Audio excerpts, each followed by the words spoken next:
What's up, bikers? Episode 170. Do I need to say the number every time? I just like it. I don't know why. It makes me feel accomplished. I was thinking about this the other day and I was like, man, maybe when I hit 1,000, I can stop saying because that's going to be a mouthful just to start out with. Anyways, appreciate you guys all coming by. We're going to sit down and talk to Ken McCaul today, which I'm pretty excited about. And before we get started, there are a few things that I like talking about, and one of them is my new sponsor for this year. Super stoked about working with Tasco. Honestly, they have really been. I've been friends with Nate from Tasco since pretty much when I started the biker channel, and just this year we decided to work together officially. So I'll be riding his gear throughout the year, but honestly, I was last year I pretty much was on Tasco stuff all last year anyway. So those of you guys that are dealing with the cold weather right now, they have a glove and sock kit called Dawn Patrol. And I wore them the other day. It was like 37 degrees when I started riding. And honestly, I was pretty stoked with the way that it worked out. The gloves have they're definitely, a thicker winter kind of glove, but on the inside, it has like a fleecy kind of feel on the inside. It's like, ooh, that's kind of cozy for a mountain bike glove. You wouldn't expect it. But otherwise, yeah, all the like normal stuff, like screen stuff, that all worked. And they also have a new little color kit that came out, the Blue Spruce kit. And I got these the other day in the mail.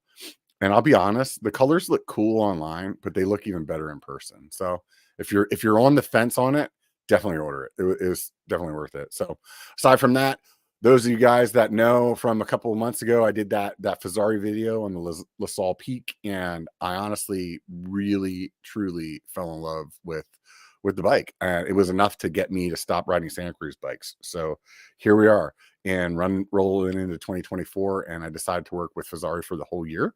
So you'll see me on some of their stuff. If you're thinking about getting a pretty bomb 170 bike, this thing's a smasher. I'll tell you right now, it blew me away. The mullet is what I originally bought it for. I really like that mullet action, and the thing is super fun in that aspect.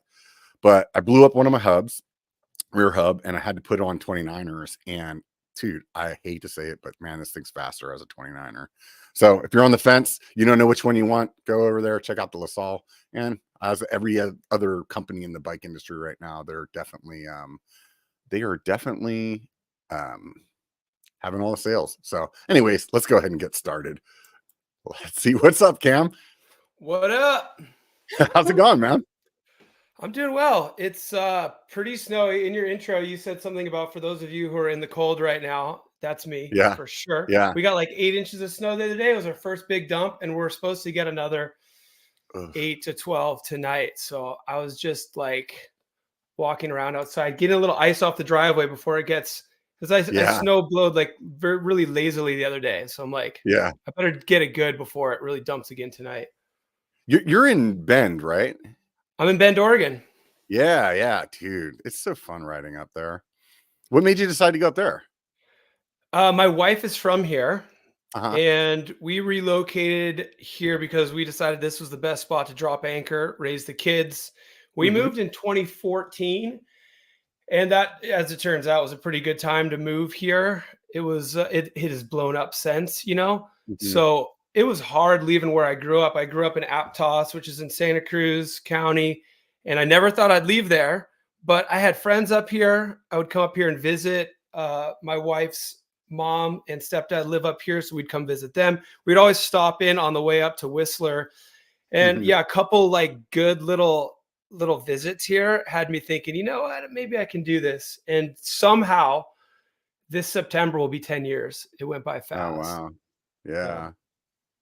It's a good scene up there, man. Every time I a friend of mine runs Project 321, the hub company, okay. and they're originally out of like Fresno or something, Fresnec, and they relocated up there.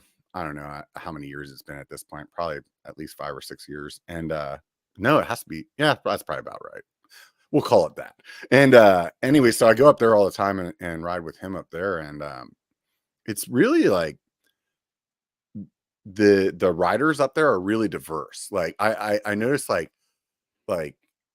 a lot of females on the trail up there compared to like where I ride. It's definitely a majority of men, but every time I'm up there, I'm like, there's like it's like 50-50 out there. For sure. I think anybody can ride up here because I mean, diverse is a good word for it because you have a bunch of different skill levels all riding in the same area. At certain times of year, you've got the whole spectrum Mhm. represented, and no shortage of like entry level trails here. So Yeah. teaching my kids to ride mountain bikes, this is a really good spot to like fall in love with mountain biking because it's pretty rare for anybody to go ride, bend, and bite off more than they're willing to chew. It's all pretty Yeah. tame. And so it Yeah. doesn't turn people away. And then in the summertime, when Bachelor is hitting, then you've got everything. You've got the far end of the spectrum as well, like some really technical downhill trails, some really fun jump trails. And then there's this time of year where you better just ski or snowboard because there's no riding Yeah. happening right now. But yeah, I would Yeah. I would agree with you. There's a lot of different types of riders out here, and it seems like everybody you bump into, whether they ride a ton, everybody rides at least a little bit. Yeah. Yeah. How old are your kids? They're 10 and 7, Okay. So there's two some really daughters. good stuff um like that whole like Phil's area. I mean, it's like such a gradual downhill where I can see where we're getting the kids into riding there is just really good. And then like they're your trails up there like have lots of really good corners and stuff in them. So it's like really good to like kind of learn that there's like cornering techniques, and the dirt's not always the greatest, but so that probably plays into helping like learn, you know? That's a thing for sure. Yeah, you can, I guess, like a positive spin on that is like you have opportunities to learn how to drift. Yeah, yeah, for You got sure. some loose dirt depending on the time of year. Obviously, when it is perfect, it's pretty awesome. You can ride a Yeah, trail that you thought you didn't like, and then it could become your favorite trail because it can pretty much throw all the moisture. It can handle all the moisture you can throw at it. right, And if that right. moisture comes in the form of snow, then that's another story. But like if it just dumped rain, spring, fall, then Hmm. it's hero dirt. It's like playground out there. And yeah, Nice. Phil's Trail, you brought that up. That's definitely a spot I bring my daughters, and we just like, we just go as far as we want to go until they're over it. And then we turn around and there's a little skill center there. So there's tabletops. And my Uh-huh. oldest daughter like fell in love with tabletops last summer. So Uh-huh. that's been like pretty exciting because I've never really wanted to push them too hard into it. But she fell in love with it on her own. We went up to Bellingham for the tune up, and just me and Mhm. her. And she Yeah. had a great time there riding with a bunch of other kids. And then when we got home, she's like, "Do we have tabletops? Do we have pump tracks?" I'm like, "Yeah, remember I've taken Yeah. you." And now we go back and she loves it. She said something Yeah, when we were because in. there's like a little like pump track sorta up there at the top of what is that, like Funner, I think? Somewhere Yeah. around there. Yeah, Winoga parking lot. That's like a snow park in the wintertime. And yeah, if you rode up Funner, when it kind of plateaus out, there's a parking lot with a pump track in it. Yeah. Yeah, yeah. But we've And also then got a paved one too, right in Bend. So like really close to what the part of town that we actually live in. There's one of those Velo Solutions paved pump tracks, which is super fun. oh, nice. Oh, that's super rad. You know, I cities like that are super fun, like, where usually when I come up, I don't know what the name of the trail is. We always call it the Moose Sex Trail because there's like it's like only open a certain time of the year because there's like moose that like breed in that area or something like that. Okay, Or okay, that like makes sense. yeah, so we like jokingly started calling it that. And so it's like, is the Moose Sex Trail up? And it's like basically we drive up pretty much to Bachelor and then ride all the way back to town. Yeah. And yeah, and it's like cities that are set up like that. It's just really rad to be able to do that. Like Ashland's that way too, where it's like go to the top of the mountain, ride all the way back to where you're having lunch and beers, like super fun. Yes, plenty of places to have lunch and beers after your ride here, that's for sure. Yeah, yeah. You guys got a full gamut of beers there. You're a beer guy or like not a drinker or Yeah, no, I am a beer guy. We like we uh we have so many good breweries in town, but also I have a Sierra Nevada sponsorship, which is pretty oh, awesome. there you And go. so so yeah, I enjoy a post-ride beer for sure. Right on, man. Do they don't have anything in Bend though, huh? Sierra Sierra Nevada. Nevada has their breweries in Chico, California, and Mills River, North Carolina. Yeah. Yeah. Yeah, I wasn't sure if they had one of their like little like kind of like pop-up restaurant and kind of tap room things up there or not. Maybe But someday. That's what we need in Bend. We need more breweries and tap rooms. No, we don't. right. My one buddy, there's you guys have that like growler guys in the gas station up there where it's like you can fill up a growler while you're getting your gas tank filled up. Yep. And my one buddy's like, every time he's like, dude, you know you can get a growler fill. I'm like, I've heard this about 1,000 times, but so when I moved here, that's like what everybody was saying, like, oh, you got to get a growler. I'm like, what is I've never heard of a growler before moving here. I get it now. You're like, dude, I'm keeping my pants on. I don't know what you guys are doing, but Go to get a growler. Yeah, for sure. So you grew up down in, you said Aptos, so down kind of close to the ocean in Santa Cruz area. What got you into riding? There's a good scene there. What got me into riding was seeing some kids who were a couple years older than me whizzing by on full suspension bikes. And, I was aware of BMX, I was aware of motocross, and I dabbled in both of those. And when I saw a full suspension mountain bike going by, I'm like, whatever that thing is, that's like taking the best part, the things that I like the most about BMX and motocross, and you can just do it right out your door. You don't have to when you're a kid, find somebody to drive you in a truck to go to a legal riding spot for a dirt bike. And so I fell in love with it just from seeing it. And then I got curious and I had to discover more about it. And then, push comes to shove, ended up becoming friends with all those kids that I was watching riding. And we developed a really cool little scene there. We have great trail network in Aptos. And at the time we had a public lot where we were allowed to build dirt jumps. And so we had a really good dirt jump scene down there. And obviously there's still quite a scene in that area to this day. Yeah, I think I want to say when I talked to Kendall Weed, he was like kind of from that area. Yeah, he's from somewhere around there. We used to always race together. Yeah. And I think Andrew Taylor too, when I had him on, I think he said he was from that area-ish. I know. Yeah, he grew up in Santa Rosa, and then once he was of age to move out, then he was bouncing around different houses in Santa Cruz with Greg Watts and a couple other friends. And those were fun houses. They would always have good get-togethers.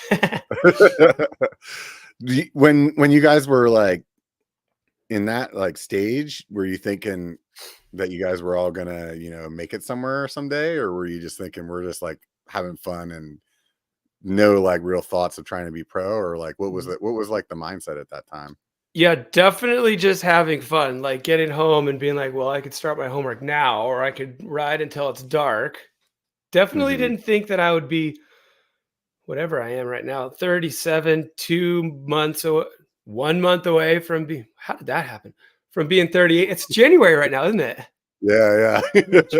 So I'll be 38 next year. But I never thought it was going to be anything other than a hobby. And this was all a big surprise. It's one big sick practical joke. And somebody's going to jump out from a curtain right now, 20 years later, and be like, ha, just kidding. Right. Could be. So how'd you get, like, you just were riding BMX just because like that's kind of what everybody did, or it was like, was there any other kind of influence that got you into that, or was just like, hey, well, I wasn't really good at anything, but I tried everything. And and I had fun with all those things that I tried. But everything from your standard group sports, what do you call them? Team sports. Baseball was my favorite. But you got a skateboard, you go to the beach, you borrow your next door neighbor's waterlogged surfboard, catch a couple waves. This is good, but I'm not good at it. Rollerblades, maybe those. No, let's not do that anymore. That didn't work. Soap shoes. Let's try that. That's not cool. I didn't think I heard of those. Was that a thing, or you're just making that one up? That's a thing. It's like rollerblades without the wheels. Oh, wow. You're meant to like crazy. Slide on rails. Basketball. Diving team. There's where I guess that's the first little hint. This guy likes being in the air. Oh He yeah. likes flipping, diving team, speedos. Too many rules and too many speedos. So Yeah. all those things came and went, and then yeah, I saw those kids riding those full suspension mountain bikes around, and I said, I gotta try that. When I tried it, I was like, this feels good, and I was kind of Mhm. good at it, so Mhm. kept doing it and started racing, and wasn't that good at that. All right, What but kind of racing were you doing initially? downhill and dual slalom. Yeah. So we'd go up to Donner Ski Ranch and race. We'd go to Sea Otter, which was obviously really close. We'd go race. And Yeah. Sea Otter is where we saw a jump contest for the first time. After pro Mhm. slalom, they would have a big dirt jump in the middle of the course. And any of the pro slalom racers who wanted to compete in the dirt jump contest would just go compete in the dirt jump contest. There was this little Grom who was, what, a year younger than me, Kyle Straight, who competed in it one year. And this guy did a heel clicker, and I thought that was the coolest thing I'd ever seen. Yeah. I had already gone to Summer X Games to watch freestyle motocross and saw Travis Pastrana and went, well, that is the coolest thing ever. But I'm not going to be able to do that. Like, I could Right. barely jump my dirt bike. I'm not going to be grabbing my back fender and hanging my body off the back, crossing my legs. That's Yeah. too far out of reach for me. But what Kyle Straight was doing, this little like puka shell wearing Inland Empire kid, I was like, that's Mhm. sick. And so the group of friends that I was riding with, we just spent the whole next year learning tricks and building our jumps a little bit bigger so we'd have a little bit more airtime. And then the following year at Sea Otter, we were doing that dirt jump contest.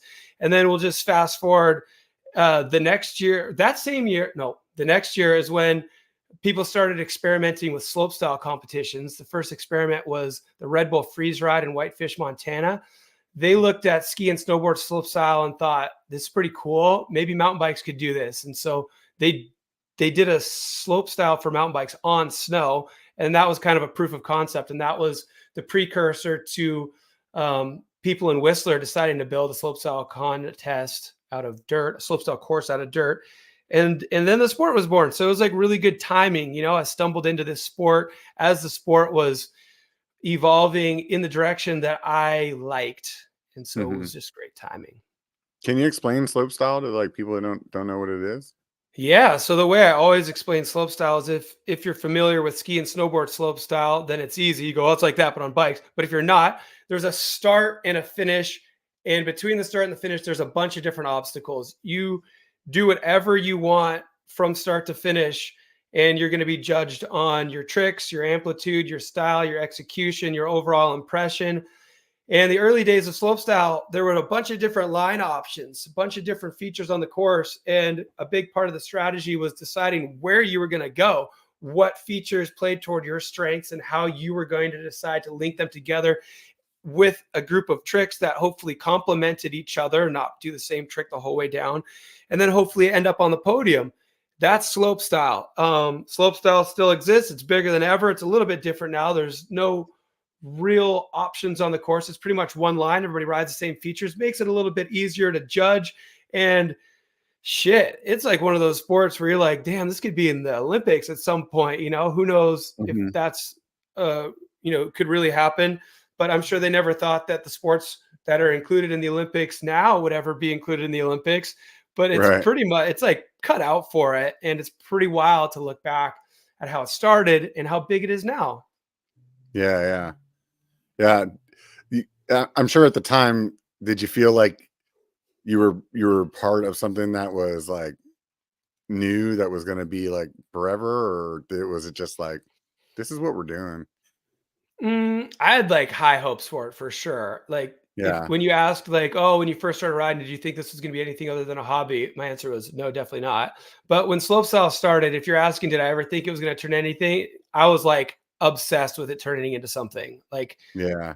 we looked at that as like we gotta like take care of this thing. We gotta show it for how badass it really is. And really, the story was no other sports that we loved and emulated thought that our sport was cool, and Mhm. that cuts deep, right? So that was our mission, was Mhm. to make this sport awesome and show everybody that it's awesome so that it Mhm. gets the respect it deserves and hopefully someday gets on a level playing field in terms of respect with all those other sports that we grew up idolizing.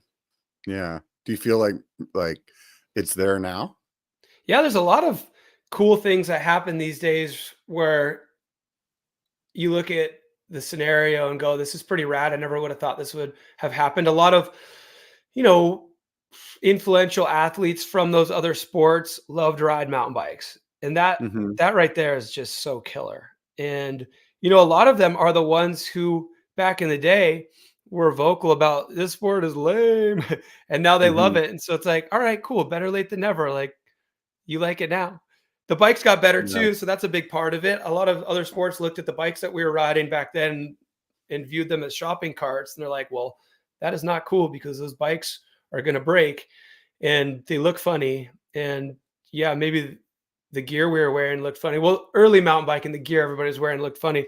The gear I wore probably looked funny too, if you ask some of my friends. But like when slopestyle started, it was like jeans, a jersey, and a full face. That looked cool, you know? That was like Hmm. another example of us borrowing from all the things that we liked from other sports. And now look at Emil.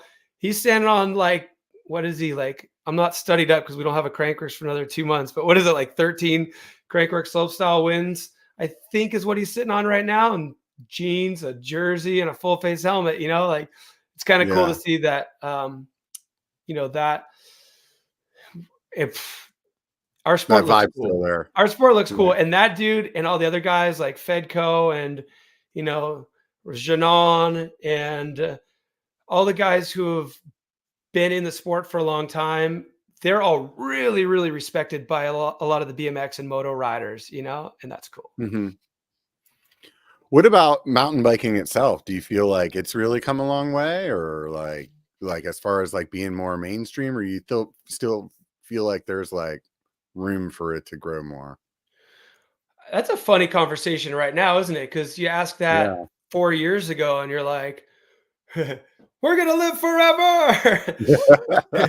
And I definitely think it's way more popular now than it was pre-pandemic. Obviously, the industry's got some growing pains, some struggles it's dealing with right now, but I think optimistically speaking, the way mountain biking is viewed and the way mountain biking is accepted and the place it holds within all the other, you know, sports, activities, because some people look at it as a sport, some people just look at it as a recreational activity, and I think more people um, are involved now than ever. And I think there's definitely way more people who go for one ride a week now. Maybe they don't consider themselves a mountain biker, but they do it.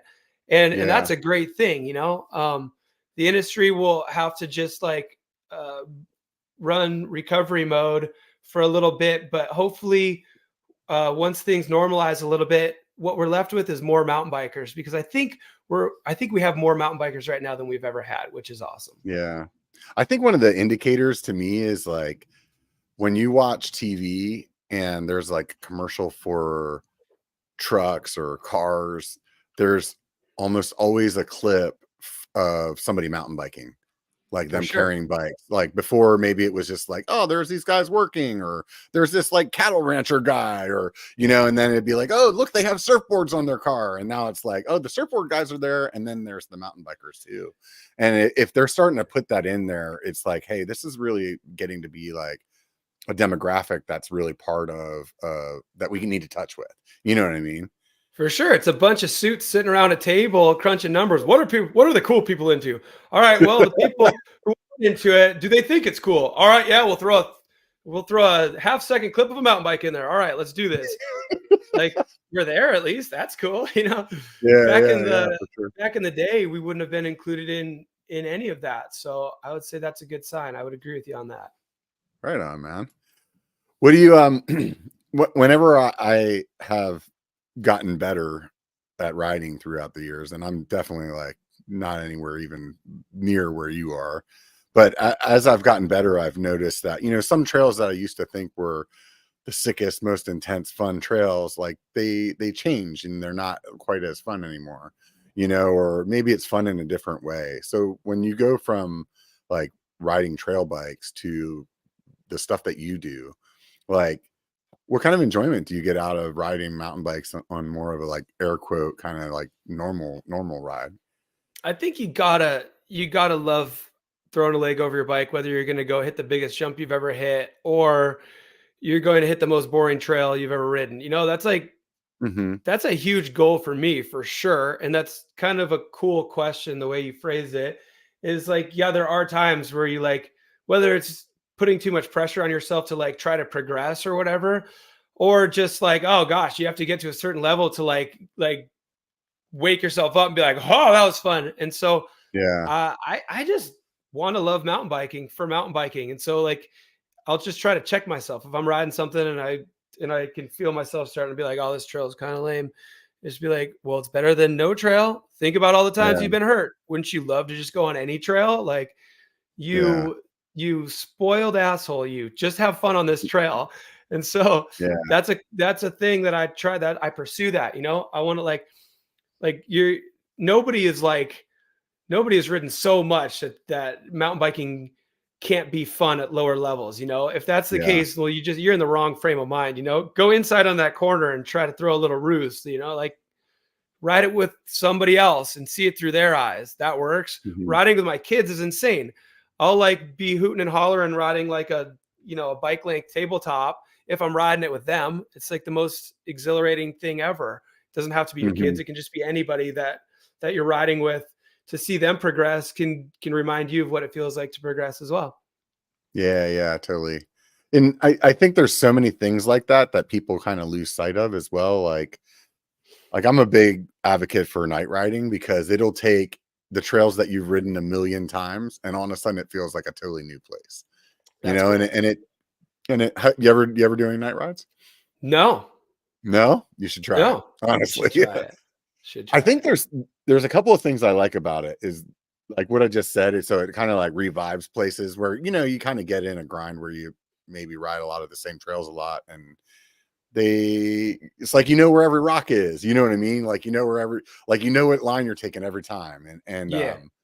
and I think night riding just because it's dark for whatever reason it changes that. And then it also like the way that the light reflects off the ground and the rocks and things, it makes you ride in a different like you have to ride a little looser or maybe like be a little bit less like aware of what's coming at you. You know what I mean? So because of that, I feel like I think it makes you a stronger rider. So I don't know. That's rad. I like Yeah. if I'm trying to find a way to like spark the fire on a ride or something too. I think like how small of a wave I have to catch to have fun surfing because Hmm. like I'm just a recreational surfer and I'm like, all right, can I Yeah. just like ride this trail with that perspective, like enjoy the feel of like, like when you G out into a corner, like Hmm. if that wasn't fun for you, well, like maybe your head's somewhere else. Just Yeah. focus on being where you are, like the way I am on a small wave where I just think there's no place on the planet I'd rather be than like, how did I end up on this wave? Like this energy is push me enough to where I could stand up and the board supports me and I go like rolling on a bike down a trail is pretty sick. And yeah, just Yeah. reframing the point of view I think helps. Or riding Yeah. in the dark where you can't see the rocks coming. That I'm gonna Yeah. have to try that too. Yeah. Yeah. I mean, the lights are so bright nowadays, but like it's a definitely different perspective. So I think what you said earlier too about where you were talking about teaching your kids, um, that definitely opens up a whole different aspect as well. Even if it's not your kids, like maybe it's a friend or something. But are you good at articulating how to ride bike? Because I personally noticed that I'll watch other YouTubers tell like how to do a bunny hop, and I'll be like, that is what I'm doing. But I had no clue how to tell somebody how to do it. You know what I Man, mean? I would love to be really good at it. It takes me a while. Like if I'm one on one with somebody, we're gonna get there. Yeah. If I've got to quickly like tell you in 15 seconds, then I don't know what I'm gonna say. But if like Yeah. we're one on one and I can like analyze what they're doing and what they should be doing and try to articulate that, that's something that I definitely am striving to be better at because I think if you can find the right words to unlock, like say how to jump to people, Hmm. then that's so amazing. Yeah. It's so easy. It's so easy. A lot of people do too much. A lot of Hmm. people are like pulling up on the bike and like really just doing way too much with their body than they need to, instead of just letting the energy kind of sink into the jump. Um, Keeping strong with your arms and legs, not letting them collapse through the G force. If you do as close to nothing as you can possibly do, you're probably going to sail pretty straight. But those words aren't the perfect words to tell somebody, because that can be misinterpreted and then they could go over the Yeah. bars. Because Yeah. Yeah. that's not too different than how I tell somebody how to do a front flip. Right. Yeah. Just do So it's nothing. like, It'll happen. what are the right words to teach somebody how to jump? But I have a little jump in my neighborhood. Well, I have a fun like practice jump in my neighborhood that I can fart around with tricks on. And then I've got Hmm. a smaller jump for kids to learn. And so it's a tabletop on one side, it's a double jump on the other side. And so that's really, I am actively trying to crack that code, because it is really fun to watch somebody like figure it out when it clicks. Hmm. And it does remind you of learning how to jump, because it wasn't always easy. Yeah. There's all the injuries from trial and error that prove it wasn't easy. But if you can't figure out the right words, and one-on-one is, and with a lot of words is the best way to do it. But teaching people how to jump is so Yeah. fun. Can't say I'm an expert at it, but I'm actively working on it. Yeah. Yeah. Um, do you find that like, at least at my skill set level, there's always like people that are better at like maybe jumping than technical, or vice versa, or something like that? Like, do you feel like your like technical chops are at the same level as like how comfortable you are in the air? Uh, I mean, I can I feel comfortable on technical sections, and I think nowadays I probably have more fun doing that Hmm. than jumping, just because Yeah. it is like such pure mountain biking, like cornering, carrying speed, looking ahead. Those are all things that are really, really timeless. Dirt jumping, I might be like, oh, I didn't even do a hard trick today. If Hmm. they're steep and fun and flowy, then that's always going to be a blast. But I feel like technical skill is always something that you're continuously getting better at. And it's such a timeless skill. Hmm. I think I enjoy that more now than I ever have. And I think like Yeah. even the top World Cup racers will tell you that. Like a really mean technical section, and you just ride through it in a way that seemingly made it flat and simple. Hmm. Like that is like Yeah. a really rewarding feeling. And even the best riders in the world at that, the top downhill riders, they're addicted to getting better at it. It's like Yeah. playing an instrument. In that regard, you're never going to be an expert at it. You're always going to be getting better. Yeah. I think for me, that's one of those things that I like about the technical writing, is just like, I like looking at something and thinking, like, when you first look at it, you're like, that shouldn't be able to be ridden. And then you like clean it and you're like, that was sick. And you're like, For okay, sure. yeah. Yeah. And then you Those see your days that buddy you come through and hit some other line and you're like, I didn't even see that. It's just like it's like a big game. Yeah, there's those days where you feel like you can do no wrong, and that's the day to go Yeah. ride something super tech, because that is super rewarding when you get to the bottom of the section and you just greased it. I love that. Yeah. So, how much time do you spend like practicing the like the dirt jump kind of aspect of riding? I'm not really practicing anymore. I go dirt jumping when the season is right for it now. A lot of times the dirt jumps here are either covered in snow or really, really dry and dusty, and kind of just dilapidated. So when the Hmm. conditions are prime and I can go out there with a flathead shovel and like steepen them up, then it's kind of all I want to do.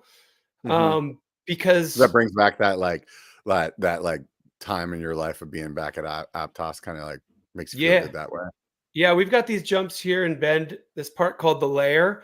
And there's this Hmm. one section of jumps there that like reminds me of what it was like to just be at the post office jumps, riding steep rhythms and like getting in the air and doing a trick that you didn't plan and then landing and then just deciding what trick you're going to do on the next one. Like I love improvisational dirt jump sessions. Hmm. That is what I love the most about dirt jumping. And for that to be at its best, you need, a really tight rhythm section of dirt jumps. And Hmm. I never realized how much I missed that because it's just something that I did every day growing up where I did when we had those jumps. But when our jumps are wet and I can pack them in nice and steep and smooth, and I can get a session like that at the layer, like I feel 18 again, and it's Yeah. the best. And yeah, with all the snow we just had, it's going to be a bit before I'm riding those jumps, but I really this winter want to get to St. George and ride the dirt jumps that the locals are building down there, because I watch footage of those sessions and it reminds me of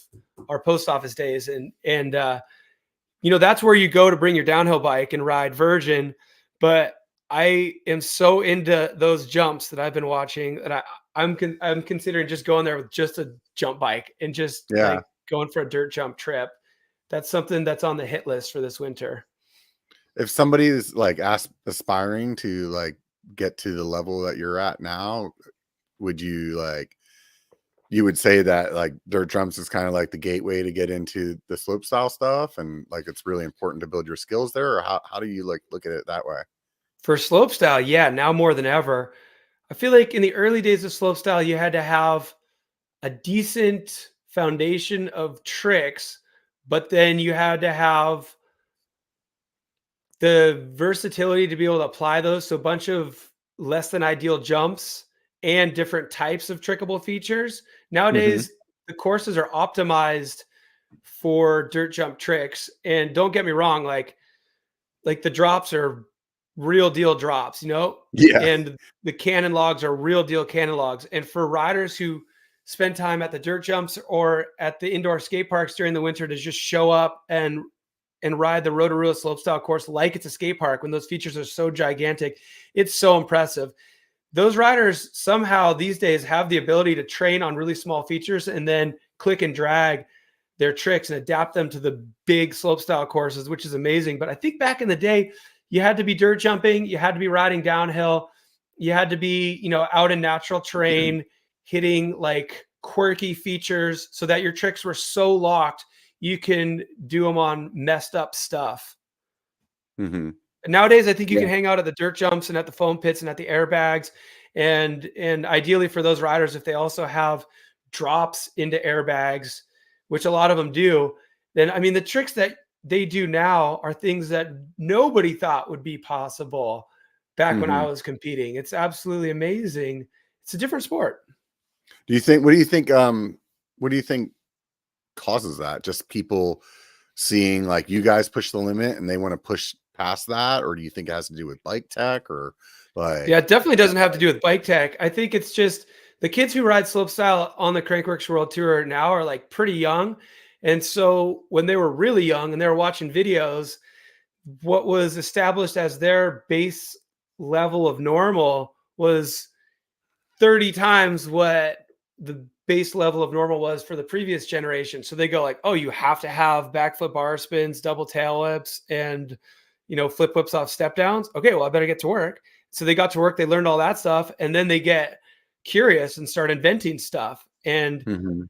I think it's just that evolution of kids growing up with a different normal and then building upon that. Mhm. How do you go from like maybe just like doing stuff in your local jump park to like stepping up to that next level where they're like some of the huge stuff that you've done in your career? Like what is the thing that helps you to get to there? I mean, it's not like you just go up to the top of the hill and you're like, send it, you know? Yeah, I mean, you gotta practice on something safe for a while until you feel like there's a decent percentage chance that you're going to land it when you try it on something big.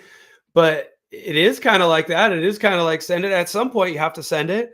You Yeah, can yeah. practice all you want. Like if you look at the riders who do have amazing training compounds, you're like, sick. That gets them to a certain point.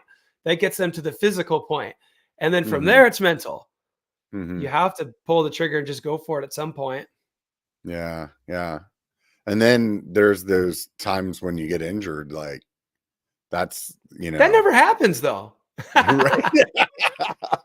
Yeah, for sure, right? Never. But like how do you deal with that? How have you dealt with that through your career? Because I know in like for me, riding bike is like it's like my therapist, and I had a shoulder injury once where I couldn't ride for a while. And it just like, I felt like I was going crazy because I didn't have my outlet, you know? And I would imagine that if that was also the job that paid my bills and everything like that, that has to like compound even more. How have you worked through that? Oh, it just doesn't affect you at all. You just get back after 4 months on the couch and be like, all right, let's try it again. Don't worry about your safety or your bills or nothing. You just send it. Yeah. Yeah, there's no Yeah. foam pit for that, right? There's no foam pit Right. for that mental hurdle you're gonna have to get over at some point when you get back on the horse. And it's so hard, man. Any rider who's had any level of like quote success in the free ride realm has had to deal with it, and Mhm. it's got to be the hardest part, and it is 100% mental. You can do all the physical rehab you want, but then you get to that point where it's time to just you slowly build, you try to slowly build, but there is some of that like in the back of your mind, like this is exactly what you were doing 5 months ago when you put yourself in that situation. Like, what is different about right now? What are you going to do to, like, my little Mhm. thing that I do right now is, and I think it took me way too long to figure this out. It's just a little mental trick. I go at the beginning of any session, any trip, any excursion where there's a potential for an injury. I go, all Mhm. right, how much do you value this ending with high five, smiles, and everybody's safe, everybody's healthy? Like, where does that rank on your list of priorities right now? And right now, it ranks really high on my list of priorities. And when I get hurt, it's a lot of times because I just go for it, like, Mhm. okay, go. Or I do something that I maybe should think twice about, or I maybe am tired and I should listen to that, or maybe I haven't done enough practice runs. Stop, take a couple breaths, visualize that session being over and everybody being good.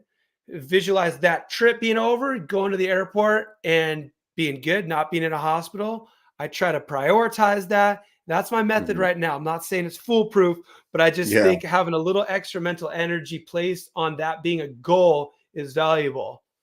Mhm. Yeah, yeah, totally. I think, you know, there's definitely a lot that you can do just by like mentally seeing yourself, succeed. So, um, in a Like lot at of a aspects of factory life. or something, they'll have like a big list up on the board. Like they'll check off the day, like this many days without incident. Yeah. You know, I want one of those. Like that, they Right. do that for a reason. That's not Right. like that's not a joke. Yeah. Yeah. Exactly. Yeah. It's definitely, yeah. I think, just mentally seeing yourself, because I think when you put the doubt in your mind, in your own mind, like, at least even for me, at the level that I ride at, it's like if you start really thinking like, oh, I feel like I'm gonna eat shit on this, like that rock down there, that's the one that's gonna catch me or whatever, and it's like almost like you will it to happen. You get there and you're like, bam, you freaking catch a pedal and you're like, oh shit, it's exactly what I thought. Yeah. It's like, did you make that happen? I don't know. You know? Yeah, and you don't always get hurt on the things that you did visualize. So that's why I'm visualizing the end of the session, cuz like my Yeah, whole time on a bike has been all about visualizing the thing you're going to do. That is the key, yeah. visualize the thing, and a thought will go through your head of it going wrong, and you're like, "Okay, cool, that's a potential scenario, but now we're going to visualize it a few more times going perfectly until we drop in and do it." A lot of times when you do that, you drop in, you do it, you land it because Yeah. you took the right mental precautions. And then the injury sneaks up on something that you didn't prepare for. You didn't even think was Yeah. possible. And so that's where Yeah. where my new little trick comes into play. Yeah, that's what I've been trying to. I had a real good reality check the other day on complacency, and it's like this area that I build in that like I've ridden a million times. I mean, for fuck's sakes, I built the trail, so I know like where everything is, and there's this little chill spot in the middle of it where it's like, your speed comes down to a quarter of what it was, and you just like get through this little pinch point, and I was coming through that. I think I had one foot down because I was just like, you know, taking a breath, chilling. You know, it's like this part doesn't fucking matter. And because of that, like clipped the pedal, and next thing you know, I'm like smashed into the ground over the front of the bars, you know? And it's like if I was gonna bet any money on any part of that trail that I was gonna wreck on, it was definitely not that spot.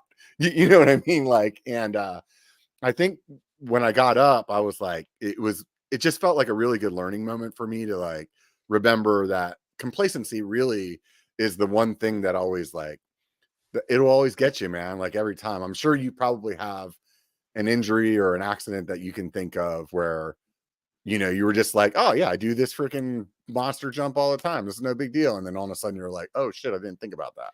You know, or I got Bingo. too comfortable, you know? I think that's so well said the way you put it.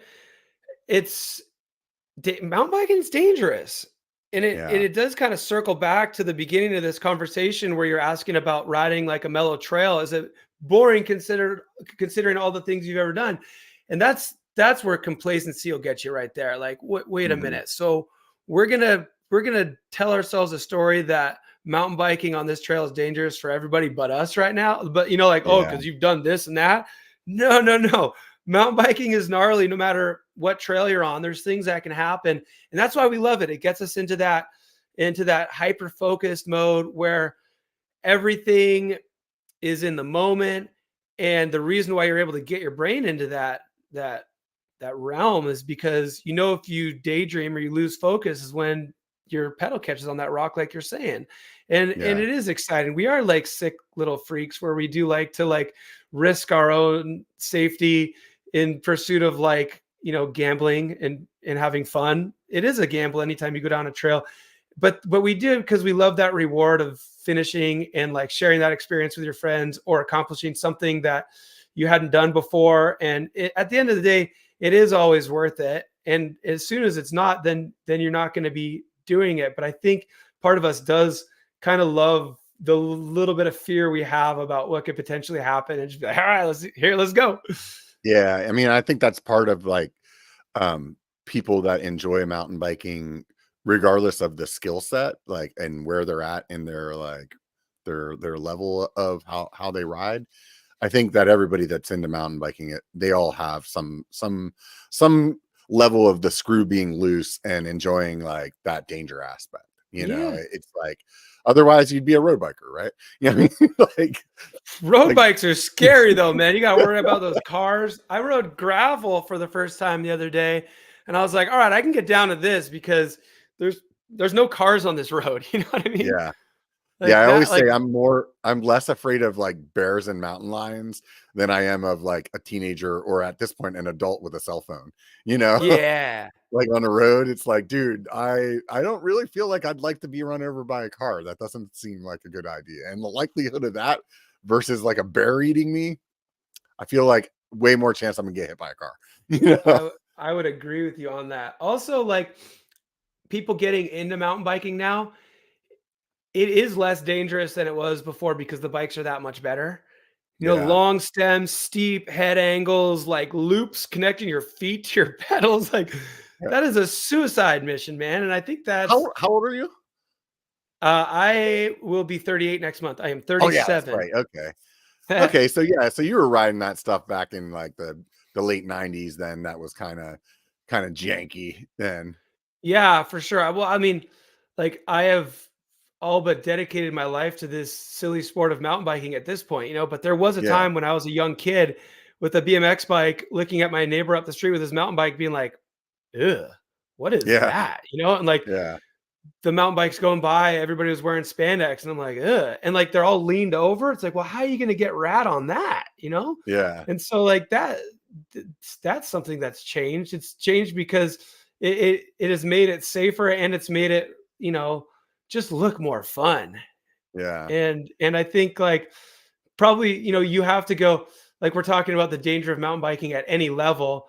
Well, even just to ride something at Phil's Trail was exponentially more dangerous when the bikes were like that. So the Yeah. people who are going to be into it are like it funnels down into a different category. You know, like they're either Yeah. really into fitness.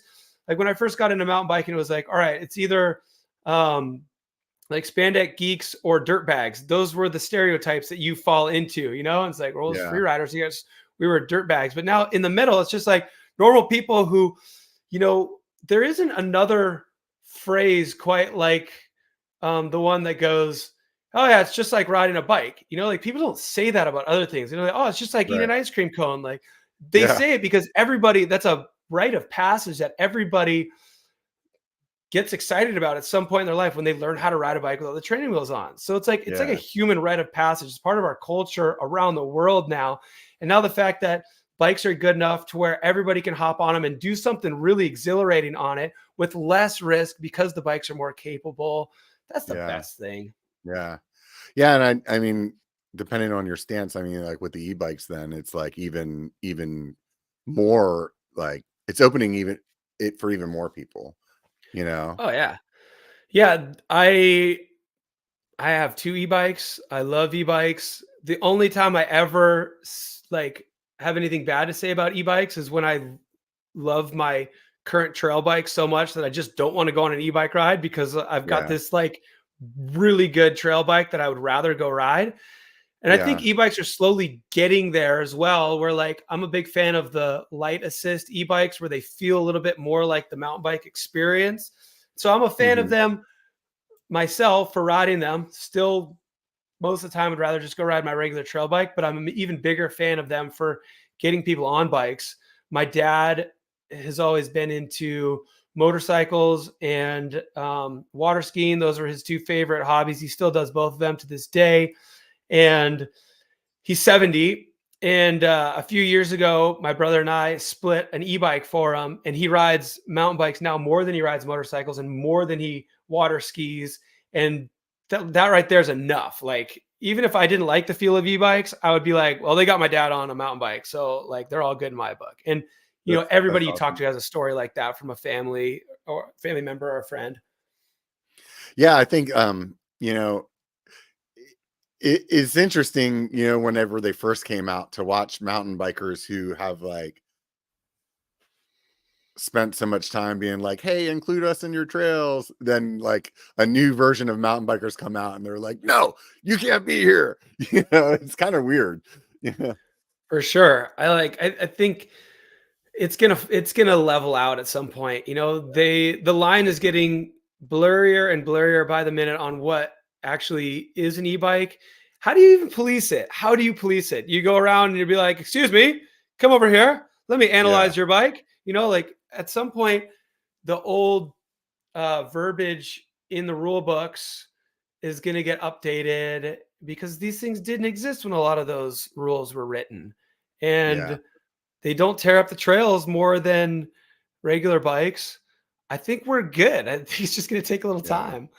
Yeah. Yeah. I think I kind of look at it like snowboarding was to skiing, where it's like originally none of the resorts would allow anybody in there, and the snowboarders were like these dirt bags, or like they had this like you know the skiers had this bad idea about them, and over time it ended up becoming like more popular than skiing.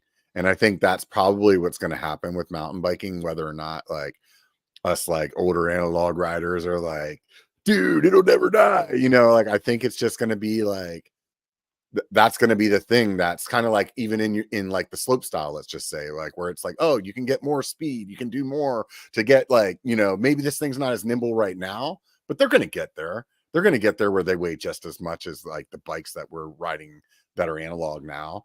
And at that point it's just going to be something that pushes the sport even farther, you For know. sure. That's why I think we're in a stage with the acceptance of e-bikes right now where it's going to look silly looking back. The Yeah. idea of Yeah. resorts not selling lift tickets to people because they only had one plank that their 2 feet were connected to, that seems pretty silly. But Yeah. I think it's Yeah. going to seem pretty silly when there were trails that you can ride on e-bikes, you know, in a few years when those are Yeah, back. yeah. It's I think, interesting that yeah, some spots like are like Sedona, for example, like you can't ride e-bikes there. And it's like, man, I just really feel like I don't quite understand. And I'm sure there's, plenty of people with opinions that, are very passionate about them. But I think at the end of the day, like to me, like anything that promotes people not to be on the couch, I feel like we shouldn't be limiting, you know? Right. It, For sure. This is a yeah. great thing you could be doing with your time. Yeah. It's Yeah. it's also going to stimulate the economy of these places that have trails. It's gonna bring so much more people to ride these trails. It's just it's silly. It's silly. Yeah. There's gonna be so many different types of e-bikes as well. I mean, there already are, but like the lightweight, light assist ones, like I just like to daydream about what like the future will be. Because for me, when I ride an e-bike now, I'm like, all right, I want this thing to have like long travel, and I just want to use it as a shuttle vessel. Hmm. I don't Yeah. really That's kind of what I care think of it as. so much about like there's certain applications for all different types, but like if you're going to go to a downhill area and have like a light assist bike and just self shuttle yourself on a trail, and the bike would ride pretty similar to a normal mountain bike, like that's the dream right there. Because Right. you either like ride up or you hike your bike up. But if your bike felt like the bike that you ideally want to be riding down on, and it's light enough to where it well, yeah, this is redundant, but it just handles right and it shuttles you, Yeah. you get like 6 or 7 laps on a killer downhill trail. Like I think that's the most exciting place for Yeah. e-bikes right now. Like, yeah, you can get the really huge battery and go out for 7 hours or something like that. But I just want to go out for the ride that I would normally go on and just Yeah. get more laps. Yeah, Yeah. that's the dream. Yeah, I think I had this conversation earlier today too about like I think that I don't know if it was like a marketing push or it's like people just feel like they need to tell everybody this so that they feel better about having one. But like the whole comment, like it's the same workout. Like I feel like I don't if that was a marketing push, I feel like it's the wrong marketing push because first of all, I It think it's is not the bullshit. same workout. Yeah, yeah, it is complete fucking bullshit. But on the other hand, I think if people we're really just pitching like it's a different kind of riding. And for me, like a long time, I just thought of it kind of like what you said. The only way that I wrap my head around an e-bike was like, oh, instead of us like having to take 4 trucks up to this spot where we're going to shuttle and us like zipping, through all these trucks, we can just go on e-bikes and do the exact same riding in the exact same amount of time. And it was like, at first you kind of think that and you're like, oh, this is whatever. And then it's like you have one of those days when you're up there with the trucks and one of your friends is on an e-bike and he is actually at the other trailhead by the time you got there and unloaded your bikes. And you're like, what the fuck? Why are we Yeah. doing this? You're like, this is a better mousetrap right here. This is Yeah, sick. yeah, exactly. Like I actually don't want to be in the truck. I want to ride a Yeah. bike. Everybody And then like, stinks. yeah. And then the one that really got me just recently was I went out on a ride with some people and my legs were like blasted from the day before. Like did a big day on a regular, analog day. And I ended up going out and we put in like 3,500 feet that day on these e-bikes in like steep shit, where it was like they would be like, you're paying some dues to get up these hills. And we're just like bullshitting and having a conversation. I was like, dude, I could have never had this day on my analog bike. And it's not because like I wasn't in good shape or something. It's just like, dude, I destroyed my legs the day before, and it's like Yeah. that all of a sudden like gave me this light bulb where I was like, whoa, this is like actually a training tool. So Yeah. instead of going on like a boring air quote, gravel or like road ride, it's like I could still go out and ride a bunch of mountain bike and then get that kind of like lower impact cardio kind of And you ride, may not have ridden that day, huh? Yeah, possibly. Yeah, that Yeah. that as well. So it's like, yeah, I think there's a lot of, people are coming around. I mean, you can see this conversation has been changing over the last year of people. And I don't know about you. Like, I think Ben, their e-bikes are all okay up there. Nah. I can't remember. Yeah, Yeah, there's a lot of trails that are illegal for e-biking for sure. And yeah, so yeah, I'm in that pocket, just like Sedona you were talking about. Like I'm in a place that is experiencing that strange growing yeah, pain right now where I yeah, don't think it'll be like this forever. yeah, But Yeah, at the end of the day, it's mountain biking. You know, we all like we all do it for the same reason. It's healthy. It's for fun. It's to get out and experience nature. I feel like if we were like if e-bikes really were harming something, then it'd be like a controversial topic. But I don't even really sweat talking about it right now because I'm like I don't think it's going to be like this forever. You know, like Yeah. I think that at some point it's just going to be a non-issue. Like I will say that like if I'm going to go shoot a piece of content on an e-bike on a trail that's not legal for e-bikes, then I think twice. I'm like, well, now I'm just kind of being a douche, you know? Like Yeah. I think twice about that. I don't think that it's going to be an issue forever, but it is awkward because you're like, Yeah. this isn't allowed, and I probably shouldn't be filming this right now. And Yeah. I don't know. It's nobody's saying that you can't ride a normal bike. You know, like e-bikes aren't Mhm. going to take over to the point where you can't ride a normal bike. And I'm like my friends will tell you because they get bummed sometimes that I just want to go on a normal bike ride. Like I am Yeah. more on my regular bike than I am on my e-bike, but I am a big fan of it, and I hope that it's not a thing that continues much longer. Having trails that are Yeah. legal for e-bikes. Yeah, I agree with you. I mean, I don't even have an e-bike right now. I'm like, if I go, I'm like borrowing somebody else's or something like that. But I I there's some aspects of like riding an analog bike that for me, I don't think that I'll ever like fully switch. And I would love to think that those aspects that I enjoy, like that feeling of accomplishment of getting to the top of some like really like hard climb, or like being way out in the backcountry and like being on top of this mountain and being like, I got me here, like totally on myself, you know, like those like feelings feel really good to me. And I would hope that like in the future that like analog bikes don't die. But I think for me, like that like same like sense of accomplishment kind of feeling is what like in my mind makes e-bikes, it's just different, you know. It's not it I don't think it'll ever be a replacement for me, you know. And I enjoy that struggle. Like I'm a bigger dude. I mean, like um most people, like they watch my content. I love bitching about climbing, but it's like I love bitching about climbing, but then I do like 5,000 foot days. You know what I mean? So it's like, think about what's going on here, you know, like it's Yeah, not like I accidentally got there, you know. exactly. You love it. Yeah, yeah. Like Yeah. I just love bitching about it, you know? That's part of the fun. Yeah, exactly. You're reminding So, yourself that you got your ass off the couch to go do it, you know? Like right, bitching is exactly. like a way of being like, "Hell yeah. This Yeah, fucking yeah. sucks. Hell yeah, we're doing it." Right, right. Misery loves company though, right? So like, yeah. So I mean, you've been at this for, you know, since you said you're a little Grom and Aptos, and now you're, you know, getting closer to 40. Where do you see your career going as you get older? Whoa, bro. Whoa, bro. I'm closer to 38. No, I'm just kidding. Yeah, Just for like you sure. were like, it's January, you're gonna blink again, you're gonna be like, fuck, I'm 40. What? No, I know. I'm like thinking, what do I want to do for my 40th birthday? No, I'm thinking about it. I'm trying to find like the sickest left point break to go to. Yeah. 40 years old. That's like, get me on a longboard. I'm just going to like stand on my board for a minute and a half on a perfect left hand point break. There you go.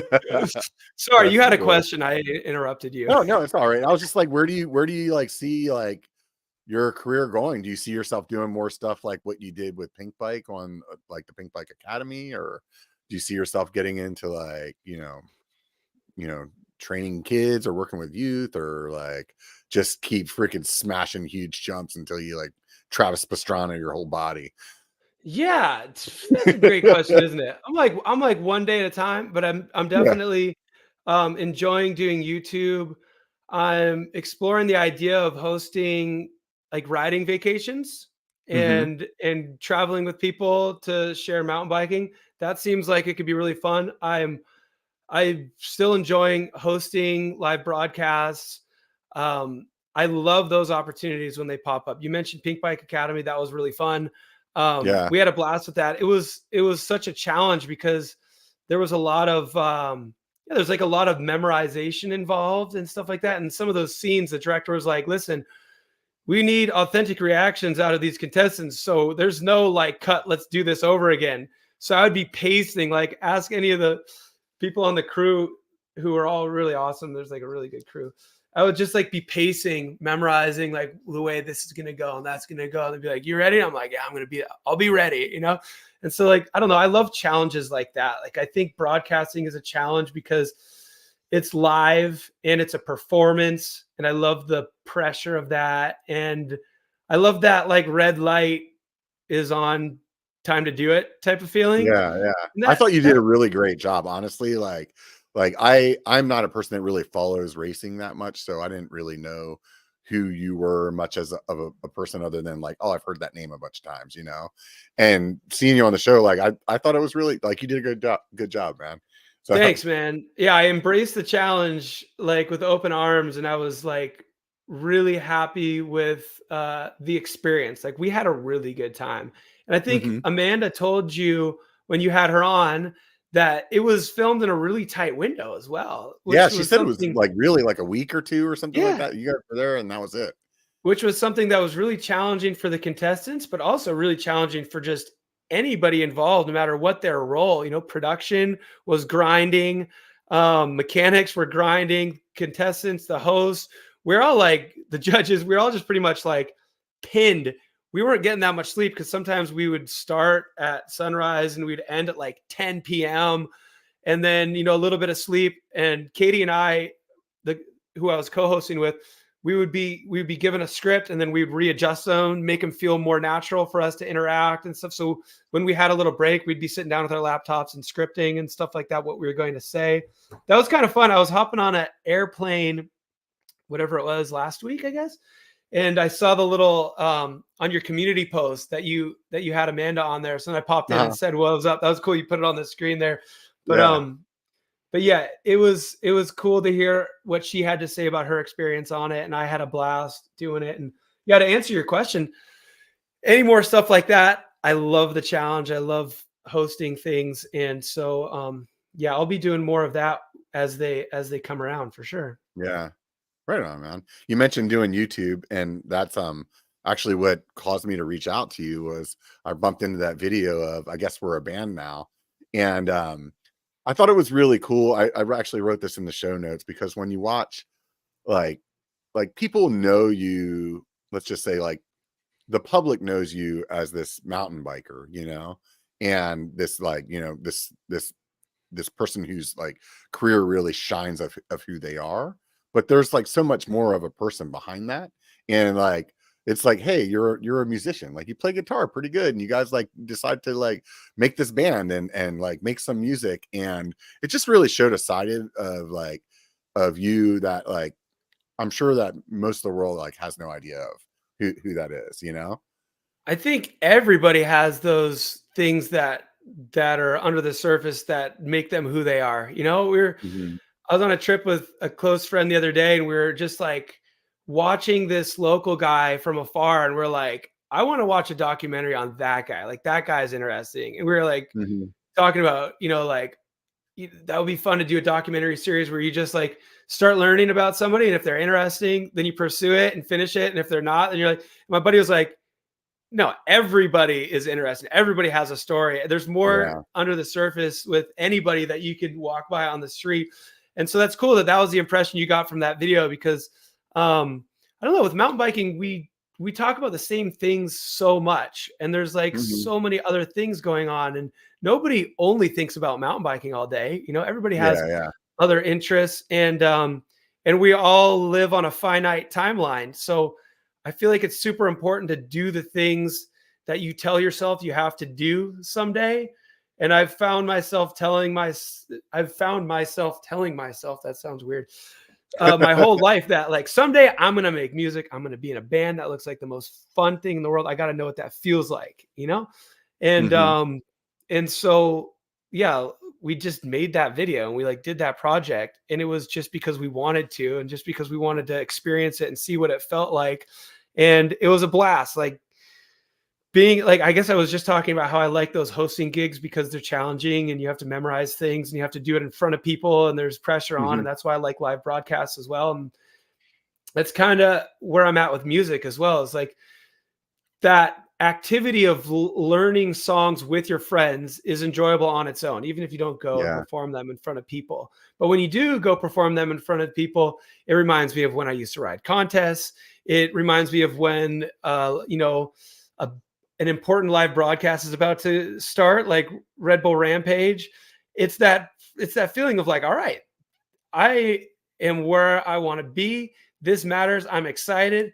And if I mess it up, there's only one chance, you know? Yeah. And so the Yeah. music thing is really exciting. Doing that video was really fun. And yeah, I want to do I more of think that. there's I think there's some parallels between like music and mountain bikers, like in the sense of like when you're playing music with your friends, like the whole camaraderie part of it is like really what makes it fun. It's kind of like going riding, it's like you really enjoy riding, but you also like really enjoy like hanging out with all your buddies, right? And For so like sure. I think it's similar that way, but just like biking and just like music, it's like you're also doing it for yourself.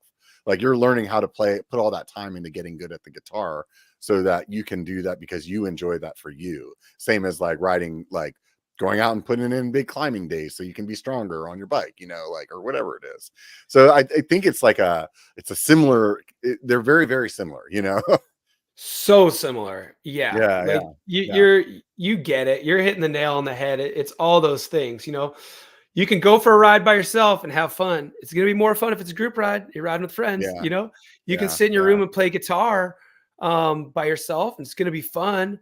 But it's way more fun if everybody's got their part and you're all trying to make it top to bottom on the song right, without slipping a pedal or blowing a berm. It's right, right. it's that shared experience. It's super fun, and it's an outlet for creativity as well. Like for the majority of my bike career, when I was like, really competing in contests and really making video parts that are going in bike DVDs, the filming is where the creativity exists. Contest runs, you have a little bit of room for creativity, but you're competing and you're it's a sporting event. But videos are where you get to do something that somebody else isn't doing. And so that's how sitting at home and writing a song is. You're kind of just crafting this thing, and it can go wherever you want it to go. And then the ultimate payoff to that is then performing that thing with your friends. And yeah, it's like it's like you said, it's very similar, Yeah, but it's yeah, safer. definitely. Right, right. So when you started your YouTube channel, I would imagine that you probably, at that point you've been pretty far into your career. You expected it to probably be pretty easy. I would imagine that it's been a little bit more challenging than you expected. What's that journey been like for you? I don't think I thought it was going to be easy. I, I probably thought a few times like, wow, I should have done this sooner, but I think it seemed impossible more than anything to me. I'm like, I'm late to the game. I posted my first video on YouTube in 2006, but I wasn't like doing YouTube. YouTube Hmm. changed so much from that point, 2006 until 2019, when I started like focusing on it. And I definitely wasn't like, oh, this is going to be easy, bring it on. I was like, I'm late to the game, and hopefully there's a place for me here. And as with anything I've ever pursued in my life, if I get stressed out about it, I go like, all right, realign the compass. Like, what is like, try to have some fun with this. And so I've Hmm. always tried to have some fun with YouTube. And wherever I'm at right now, it's like right under 30,000 subscribers. It's not a huge channel, but the people on there who watch the videos are all so cool. Like, I think Yeah, that's what I've discovered. That's the way everybody feels about YouTube who does it, is they're like, this is a cool place. Like, people seek out this content to watch it. So they're not pissed at you if it isn't their favorite thing they've ever watched. They don't have to watch it. But when people yeah, do decide to watch it, that is cool. And I feel like if I'm making something that I enjoy making, then there's a chance somebody out there will enjoy watching it. And sometimes a lot of people watch, sometimes a few people watch, but there's a quality of the viewer who does decide to watch, and they get it. Like, whatever hmm, it is that inspired me to make something, the people who decided to watch it, they get it. And that means a lot. And I haven't done any like I don't know, any like sneaky little moves you can do to grow your YouTube channel. I've just posted videos. I haven't like put ads behind any or like paid to promote any videos or whatever. And so it's just been natural growth the past whatever 2019 to now 3.5 years. And I want to do a whole lot more of it. And so hopefully that's another answer to your question is what are you going to do more of? Like hopefully more YouTube. Yeah. What do you enjoy about it? Well, there's a lot of work for sure, as you know, as anybody who does YouTube knows. But I like making things. Like if I don't have something to make, I'm kind of like lost. I need to make Yeah. something, you know. And Yeah. for the majority of my career, there was always opportunities to go film a video part, and then media, media changed. Like it went to YouTube. It didn't continue all along the path of like feature mountain bike films as it was in the past. That was a pretty common thing. And obviously like I'm gonna get older. Like if those feature films were still going, I probably wouldn't be doing a segment the level that I was risking to create those segments back in Neural Disorder and the Anthill films, the Collective films, and all the other films. I was younger, so I was risking a whole lot more. But YouTube is a nice place to have an avenue to still make things. And I'm probably a little bit more relatable of a mountain biker now than I was when I was a 22-year-old or 24-year-old trying to front flip Superman or something like that, Mhm. And every once in a while, I'll still try one of those tricks on a safe jump just to see if I can still do it.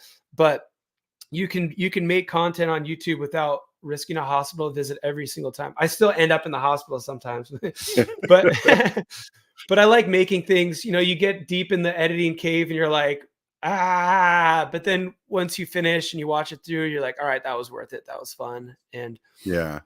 yeah, I like it. What do you think about like I know there's in some parts of the industry there's this weird like, oh, YouTubers are taking money from the sport or something like that, where it's like they're taking all this marketing money out of pro cycling or how, like, what do you think, how what's your thought process on that? Oh, that issue is squashed now because nobody's getting any money. That's that. Yeah, It's that's like, that. well, the influencers aren't getting paid, the racers aren't getting paid, the free riders aren't getting paid. I'm exaggerating, but it's a tough time out there to, the marketing budgets are totally slashed. And are you gonna people who say that, are they gonna sit there and say that like normal mountain biker doesn't bring any value to the brands that he's partnered with? Like Right. he does, like that dude's funny, he's super Yeah. cool, he's a great rider, and he gets a lot of eyeballs. I think there's jealousy sometimes, not in every instance when it comes to this particular topic, but people are Mhm. jealous, like, oh, that's working for them. I'm not Yeah. okay with it. Yeah. Me, sponsor me, it's like Yeah. at a certain point, no matter how long you've been around the industry, you have to reinvent yourself if you realize you're not bringing the same value. Okay, well, if I'm not Yeah. bringing value, then I got to figure out a way to bring value because Yeah. marketing budgets are dry right now, but when they are prevalent and more available, well, there's got to be a return on investment. What are you doing to convert your content into some website traffic to that sponsor Mhm. that's paying you money to promote their brands? Like when there are Yeah. marketing budgets and the marketing budgets are better, they got to go somewhere. And Yeah. so if you don't fit in to a you know tangible return on investment, or at least a chance of a tangible return on investment, then maybe the money's going to go elsewhere. And at the end of the day, whoever is in charge of the marketing decisions at any given company, sometimes it's just that person's decision, Yeah. and Yeah. they might just be down with something else, and that might push them the money somewhere else. Like if you're in the mountain bike industry to get rich, as like a content creator or a racer or a free rider, like there's way other ways to get rich in this world. And Yeah. Yeah. you pursued mountain biking because you loved it. And if you start losing touch with that, then it is time to get a different job and hopefully fix your relationship with mountain biking, patch it up and just do it for fun. but it is a weird place to be like grumpy, like they don't pay me for having fun. Darn, Yeah. Yeah. Yeah. Yeah. Yeah. I personally feel like that the companies that start doing this are the ones that are gonna like really stand out. And this is I strongly feel that if you have a top level athlete and you're expecting them to be a content creator as well, I think it's bullshit. I think it's Oh like yeah. complete bullshit. And I see so many companies are doing that, in the industry where it's like you're supposed to be, let's just call you a top 10 number athlete. And then you're supposed to be like feeding all this social media stuff and making content. And dude, I know how much work it takes to run my bullshit channels. You know what I mean? Compared to like do that and be like some of the best in the world. That's ridiculous. And so I think the companies that start to like bring on riders and are like, hey, we're gonna help your social media, we're gonna use, you be good, and we're gonna help build that for you, like as their part. Because and I think when you start seeing that switch, that's when it's really then they're gonna actually be working together, and I don't know, what do you think about what I'm saying? I would say that the real biggest bummer about all of this conversation when it comes to dry marketing budgets in the mountain bike industry is the athletes who are top tier in their competitive disciplines. you know Competing isn't enough. That's like, how hard racers train, and do you know how hard slopestyle athletes train, and how much risk rampage athletes put on the line. And they're somehow also supposed to be like marketing wizards, and great with cameras, and great with Adobe Premiere, and like Yeah. having good thumbnails and stuff like that. That's too much. That's too many job descriptions. And Yeah. as somebody who commentates on the Crankworks World Tour, we have so many disciplines. So everything from racers to free riders, and it's everything they can do to just be ready for that first competition after a long off season. But a lot of that energy, they're torn. They're trying to figure out, like, I should be training right now, but also I haven't done a post today, and that's a bummer. That's the time we're living in right now, and it's a real challenge because at the end of the day, like, those are two separate categories that have been smashed together. Hmm. People who are just purely content creators are expected to be like world-class athletes, and people who are world-class athletes are expected to be top-notch content creators. And maybe it's one of those things. I don't know what the future is going to hold. Maybe it's one of those things where it's like, yeah, eventually e-bikes are going to be legal on every trail.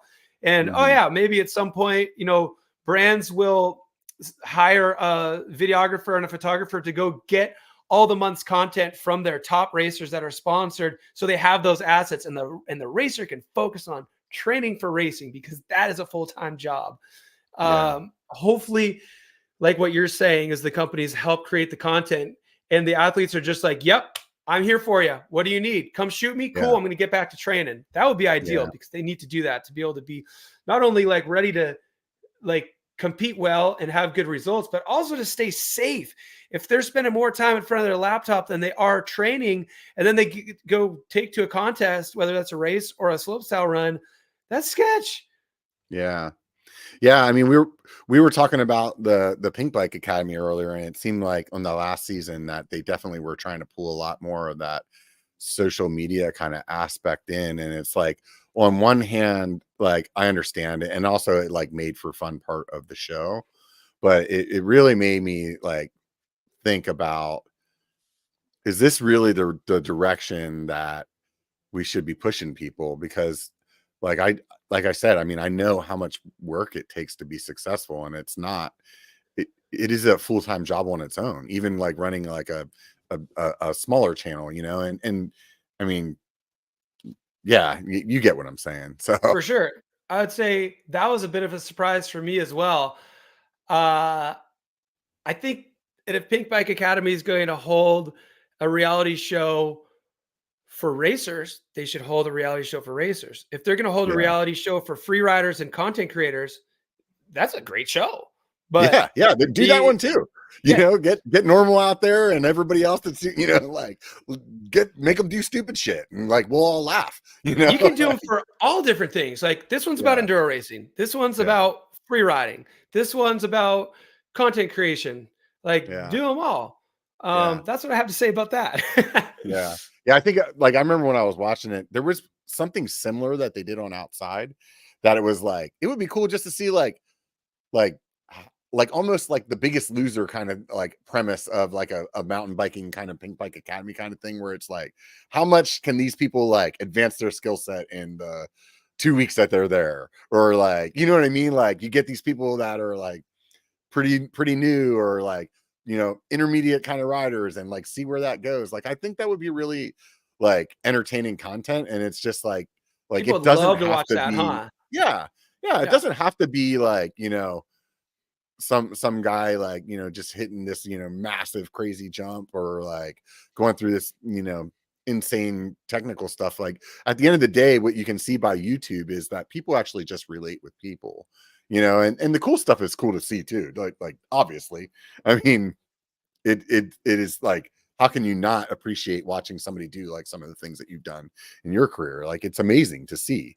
But I think that, you know, as far as content goes, there's a lot of opportunity out Oh there, you yeah, know? yeah, for sure. I think yeah, as far as like a competition is concerned like that, like they've only just like scratched the surface of what you could potentially do with that Yeah, concept. I think you yeah, could do a lot of really cool stuff with the concept like that. And I guess with how much media has changed, there's a home for pretty much any good idea you can think of. You know, right. there's an audience for it as long as you execute it in a way that's done well.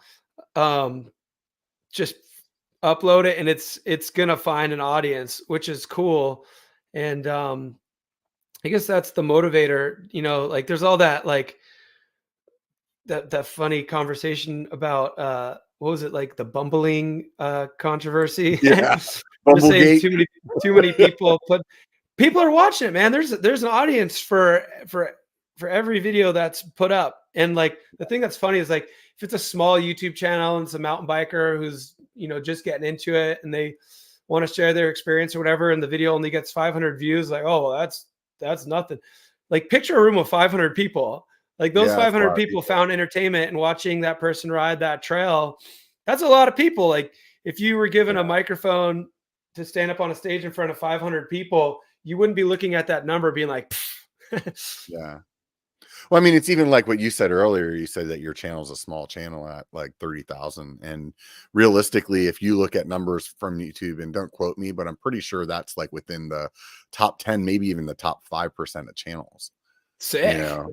Yeah, because that, like I saw something the other day. I think it was like if you're at 100K, you're in like the top like 2% or point something like that. It's like such a small number Yeah. once you're growing out of like the number of channels that are really out there. So I mean, it's so easy for us to like fixate on like our number compared to other people's numbers, but it's just like what you said, like 30,000 people is like that's like a freaking stadium full of Yeah. people. Like Yeah. that's a Right. shit ton of people, man. You know what I mean?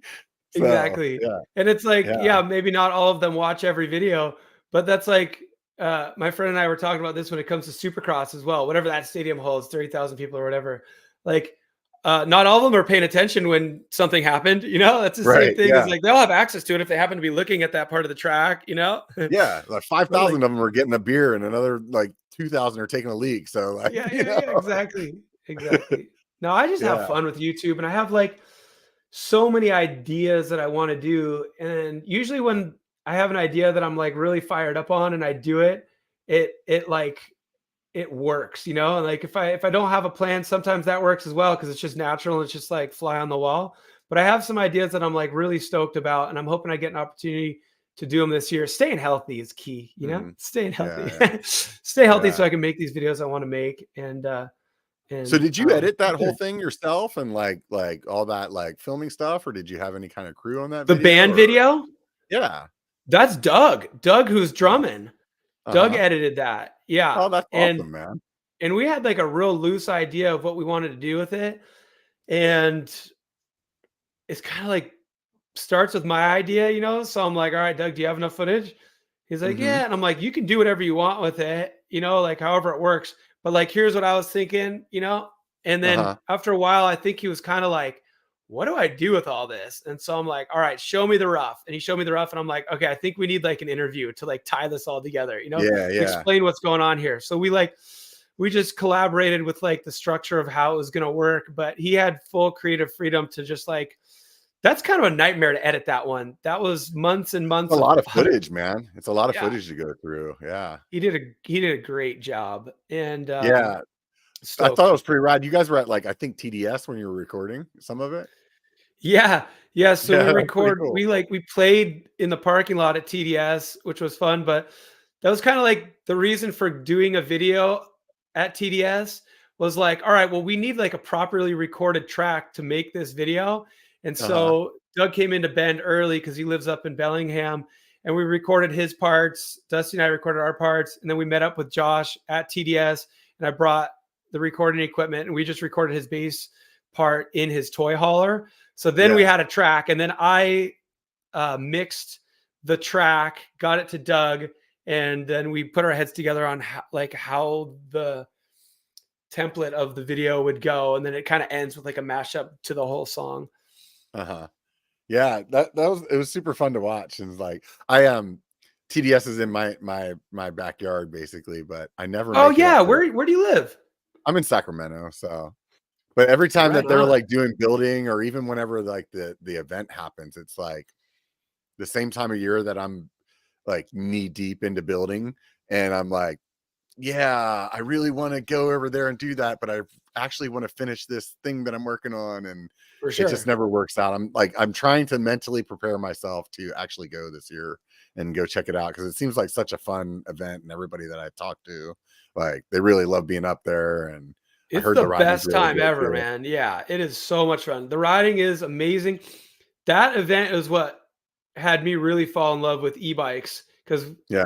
we all race the e-bike category when we do that one. It's 11 stages and it's over 2 days. So you do 6 stages day one, 5 stages day two, and your e-bike is just your shuttle vessel, and you're just like shooting the breeze with everybody else the whole climb up. And you know the practice day is a blast. And yeah, we played the campground last year, and then Ron just commented on one of my videos from the music project and is like, "You guys are playing on the big stage this year, so tighten it up, get ready." so, so if we can get everybody down to show up to TDS again this year, then we'll do that again. But a camping weekend where you're doing 11 downhill races and hanging out by the fire, it rules. After my Yeah, first year yeah. doing it, I was like, all right, I never want to miss this. It's so good. Yeah. Yeah, I feel like it's gonna be one of those situations when I finally go, I'm gonna be like, "Dude, seriously? Like, why did you wait this long?" Especially if it's So, right in your backyard too. It's yeah, so much it's, fun. like, right there too. I wanna say I think, correct me if I'm wrong, didn't your set list have a bunch of Nirvana in it? Yeah, we did two Nirvana covers, the two shows that we did. And Yeah, that was I'm a big Nirvana fan. I love a lot of bands, but that one I also just really love. And yeah, me too. I'm like, how fun would it be, you know, to play a couple Nirvana songs? And then About a Girl is just such a simple song. You know, Yeah, Kurt Cobain wrote that song after listening to a Beatles album on repeat for like 4 hours straight. And I'm a huge Beatles fan. So there's something about that song that I just really like. And then yeah, we were trying to fill out more in the set list. And I was thinking, you know, for a group of people, how fun would it be to play Lithium? Because the chorus, like, if you can remember the word yeah, then you have the whole chorus. yeah, And so right? that Pretty one, good, like, yeah. that one gets people going too. So like everybody got rowdy when we played that, and it was just fun to do, really. Yeah, yeah, yeah. I'm also like you, really Nirvana is probably my favorite band, and I think it's very similar to the Beatles because it's all like super simple licks, but like really good rhythm and like emotion. And I think that's the thing that I really like about Cobain is that because of the way he sang, there's so many different ways that so many different lyrics that people hear. and the lyrics that a lot of people hear are like the ones that mean something to them, Yeah. and it's like interesting in a way that he can like reach so many more people by the way that he sang that people actually didn't know what he was saying, you know? It's abstract enough to where it is very much open for interpretation. You like listen to interviews with any lyricist, and they all love for their songs to be interpreted in different ways by the audience. And a lot of songwriters shy away from explaining what their motivation was. And I think he was in particular a master of that. It's like an abstract piece of abstract sculpture or something, or Yeah. an abstract painting. People could stare at it and have different things happen. These words are just like very strange, but like the sound of them works. And Mhm. so the sound would come first for him when he was writing songs, or the way these words sounded together. And then the meaning, of course, probably he had a vision for them in his own mind, but like you say, people just build their own story with them, even if they're Yeah. hearing the wrong words too. Yeah, it's interesting. Yeah, I went down the like YouTube rabbit hole a couple weeks ago with like some interviews with Nola Steck and Nola Steck, sorry, and Dave Grohl talking about, their time in Nirvana, and now that so much time's gone by, they they're starting to talk about things a little bit more than whenever it was a little more fresh. And it was just like it was really fun for me to hear, and like listen to these interviews. And it's kind of like what I was talking about earlier, where you start to hear them talk about each other as like we know them as Nirvana, as this band, but they like know each other as friends. It's For like sure. friends that just so happen to be Nirvana. And it's interesting when you get to like step inside of that space for a little bit. For sure. It blew up into something so huge, but it was just some dudes playing music, Yeah, yeah, Yeah. yeah. How do your parents feel about having like two children that are pretty prominent in the cycling world? Their support was awesome when we were kids. We were coming Yeah. home bleeding a lot, and they never took our bikes away, which is Yeah. awesome. Yeah. They let us build a jump into the swimming pool in the backyard. That's where we learned Uh, all of our tricks. So, like, but yeah, you if you didn't ever need an want, airbag. yeah, You got a swimming pool. like that's proof right there that they were supportive. And yeah, it's crazy that we're still doing it. Like, we've both got kids now. My daughters are Mhm. 10 and 7. My brother's son is 6 months old in a couple weeks. And yeah, what a trip, man. It's not something that a lot of parents would back their kids doing, because it doesn't seem like it's going to lead anywhere. Yeah. And we've been able to figure it out, how to like stay as healthy as we can manage, and then try to like navigate it as a career as well, which is Yeah. pretty volatile. And somehow we've done all right with it, and we couldn't have done anywhere close to all right with it if it weren't for our parents being Yeah. down with us, like just pursuing it, which is like, as a parent now, I'm like, that's crazy. They let us pursue this. That's wild. Yeah, that's So what I was gonna ask they're you, like, awesome how does it people. shape how you're raising your own children then? My daughters tell me that I'm too protective. Yeah. Yeah. Like, when it comes to the dangerous things that they're doing, I'm like, oh, that might happen. Hey, you should put the pillow right there. Like, hey, this is time for the full face. And they're like, Right. Dad, stop. And I'm like, yeah, I just like, I've seen a lot of people get hurt. I've like seen so many crashes that I like look at a situation and I'm like, that can happen, that can happen, that can happen. And then I'm like, the kids got to be kids. Last night, they were like you, night riding. It was getting pretty dark and it was time for them to come in for dinner. And they were sledding on my jumps because they're covered in snow.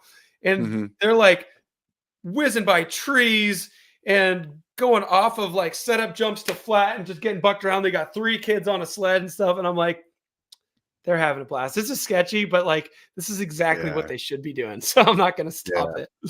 Yeah. No, that stuff's important, man. And like I said, like anything that keeps people off the couch is so important, and especially in today's world with young kids, it's like, man, that all that stuff is made to like keep you stuck to it, whether it's like social media or video games or like even the way that like television shows come out on Netflix. Like when we were kids, like if you watched whatever your favorite show was on Tuesday night, you still had to wait a week for the damn Yeah. next one to come on. And now Yeah. it's like, hey, we'll give them all to you right now. Yeah. And Yeah. It's like, instead of getting a half an hour and then waiting a week, you could go 8 hours now. right, right. Yeah. Yeah, and now that we know that you will sit there for 8 hours, we're gonna give you some other options too when you're done, Yeah. and so it's like, I think that stuff's really important for kids. Like my kids are both out of the house now, and but I remember when my son was younger, and it would be like, "Hey, you want to go mountain bike?" And he'd be like, "Nah, I'm gonna like do this, like whatever instead." And I'd be like, that actually wasn't a question. Yeah. Yeah. He'd be like, "All right," but then he would like go out and he'd be like, "Man, this is really fun. I had a great time today." And it's like, um, that like as a parent, you have to like push kids nowadays, like in a way where like I feel like when I was younger, it was like they had to try to keep us in if we wanted to, like, you know what I mean? Like For sure. otherwise they'd be like, I don't even know where they are. Yeah. I know. I'm lucky because my kids like don't really just sit and do pointless things. Like they're pretty go go go, which is awesome. But I think that we're here to enjoy this planet because it's a pretty cool one, and we're here to make things. So Mhm. it's like to just stare at something for a while, unless you're, you know, getting inspired and it's going to lead you to go do something or make something, then it's kind of a waste of time. Like, don't get me wrong, like that's an extreme way of saying it. Like I'll sit down and watch, The Mandalorian with them and we'll have a blast and stuff like that. But like I think it's important to do things and make things. And yeah, so mountain biking and making music, those are my two ways of like getting outside, enjoying the planet, and then creating something. And my kids are finding their ways to enjoy the planet and the things that they want to create. They're really loving skiing right now. My oldest learned last year, my youngest is going to learn this year. And they both love gymnastics, and their new thing is aerial silk, where they do all these crazy tricks from the sheet hanging from the ceiling. Oh wow, And okay.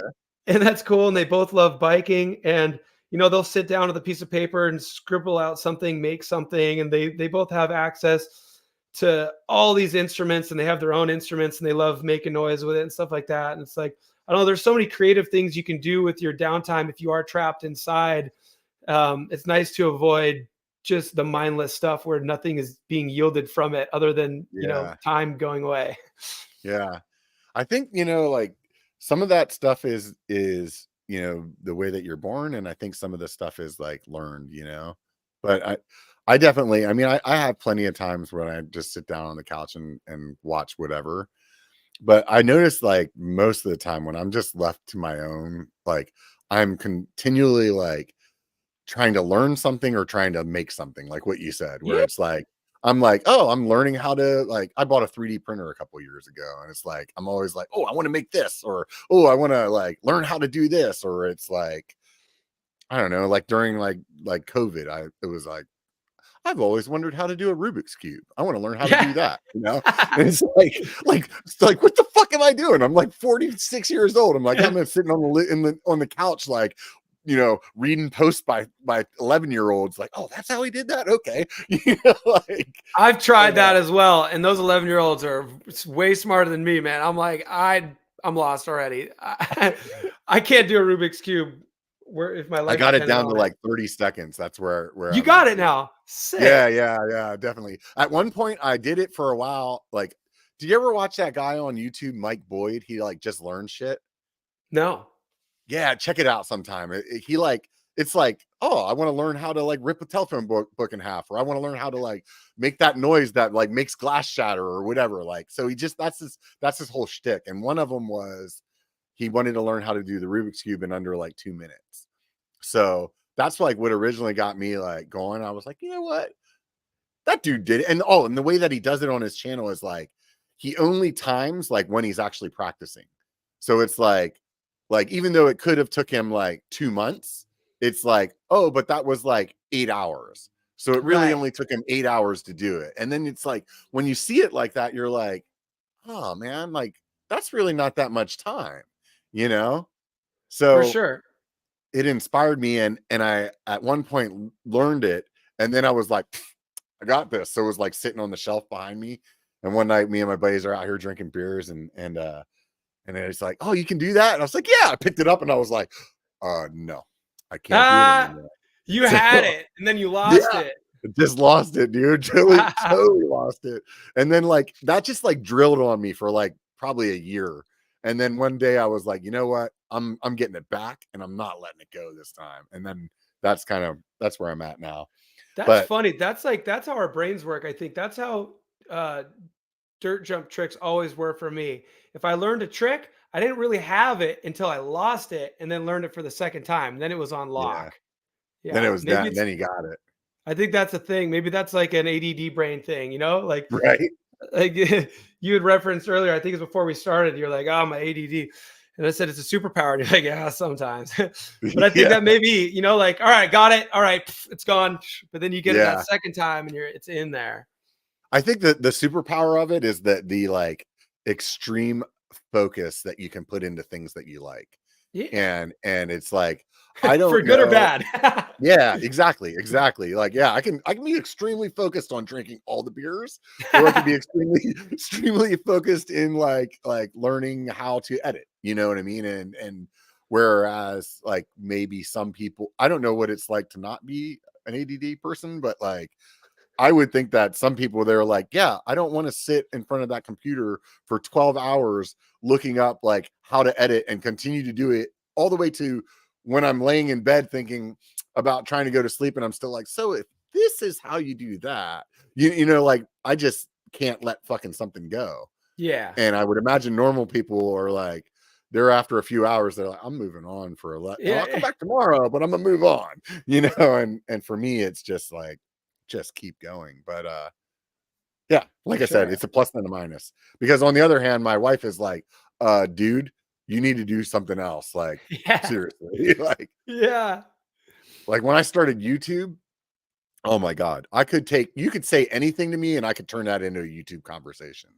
They'd be like, did you read the Bible lately? And like, let me tell you, there's some channels about Bibles.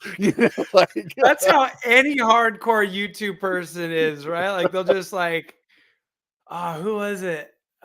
Some friend who was on a trip with like Jamie O'Brien. This is a long time ago.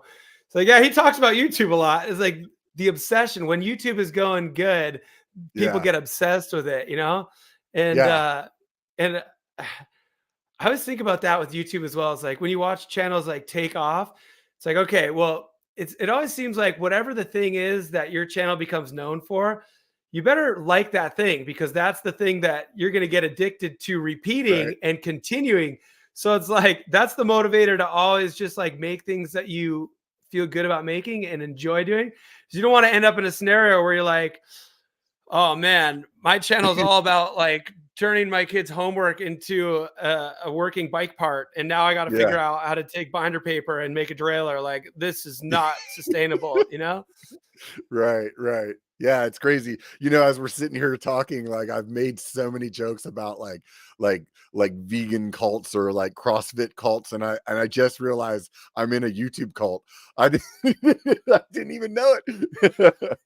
It's a crazy thing, man. People get super into it, and Yeah, I mean, I guess when it starts working and it's rolling in, like that's got to be super motivating.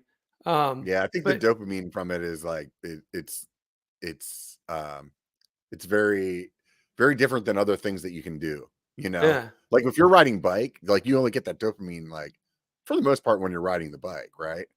But like with YouTube, it's like you could get a message or a comment or look at your subscriber count at any point and get that hit. right. Like your phone's like ding, 11 o'clock. Guess what? It's like, you wake up in the morning, it's like, hey, you want your daily dose of dopamine? Let's see what happened in Australia while you were sleeping, Dude, like, crazy, right? yeah, yeah, yeah. I started hiding some apps from myself on my phone for that reason. Because you I like get open it. up your phone for something and you go on Instagram. Why am I here? So Yeah. like I Yeah. bury it a little bit, it's like, all right, I gotta like post some stuff, but I don't necessarily need to like click on it when I didn't mean to click on it, It's like, Yeah. all right, I'm Yeah. gonna hide you underneath all these other things. Right. Um, when you look back on all the things that you've done throughout the years on a bike, like, and you're like kind of wrapping it all up in your head, what's like the one that comes to mind where you're like, that was really awesome? Hmm. That's a tough one right there. I mean, it could just be like sitting on a bus with a bunch of your buddies, one day. You know what I mean? Or I like, guess well, you helped me there because now you said a key word that like got me somewhere. yeah, When I look back, I think how irregular it was that my college experience was being on the drop-in bus with like a bunch of Canadian mountain bikers. That's what I did the week after high school was went up to Whistler for the slopestyle contest up there and then got on a bus with a group who was filming a TV show, and we toured around BC. And instead of like going to college, that was my like, okay, you're done with high school now. Like, go on a bus, travel to different trails and jumps, and film footage, and have a camera put in your face and tell us what this experience was like. And when I think back now, I'm like, that's kind of a trip, Like, I guess things always make more sense in hindsight, but I'm like, that kind of prepared me for everything. It prepared me for, um, you know, being in bike videos. It prepared me for being on hosting future TV shows. It helped me for hosting broadcasts. It helped me become a better rider and go do well at contests. And it was all this crash course experience in a couple months. And now you look back at how I spent the next 20 years and you're like, well, I learned everything on those couple months on that bus and I'm still applying them now. Even like having a YouTube channel, it's like it's riding and it's creating a story out of something and being on camera and talking about it. It's kind of a trip. yeah. It's crazy how like formidable that time of your life is. Like how much it impacts everything. For sure.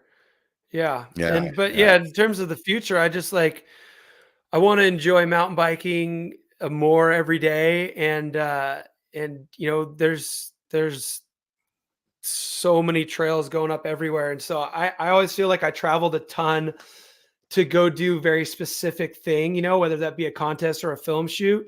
And now I think what would be really cool is to go places just to ride them. You can film them and stuff too, but like have the objective be to like experience places rather than being like, we got to leave with enough footage on this hard drive to finish this segment, or like this was a waste, or like I got to get on the podium, or this was a waste, get those points to stay invited to the contest.